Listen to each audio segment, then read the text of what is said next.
ముందు ఈ దినంలోకి ఏర్పాటు చేయబడినటువంటి వాక్య భాగాన్ని మనము నేర్చుకుందాం. ఈ దినం ఏ వారం?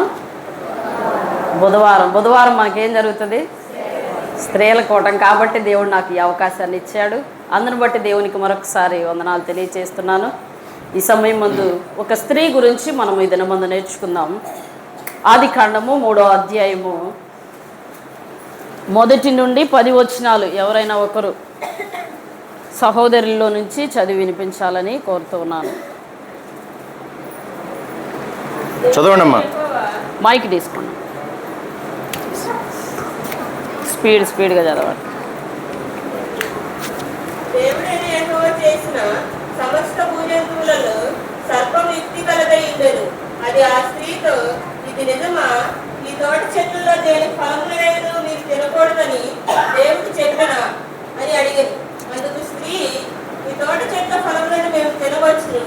అయితే తోట మధ్యనున్న చెట్టు ఫలములను కూర్చి దేవుడు మీరు సాగుకున్నట్లు వాటిని తినకూడదని వాటిని ముట్టకూడదని చెప్పినని సర్పముతో అనెను.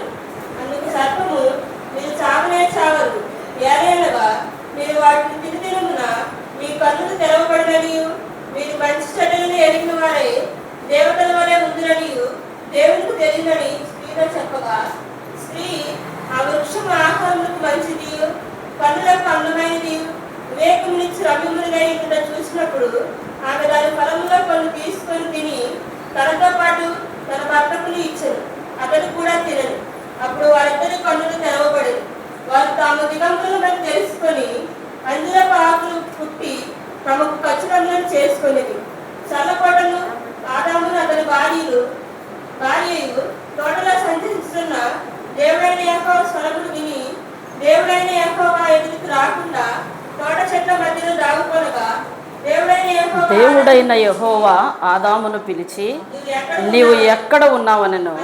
అందుకతడు, నేను తోటలో నీ స్వరము వినినప్పుడు దిగంబరినిగా నుంటిని గనుక భయపడి దాగుకుంటుననెను.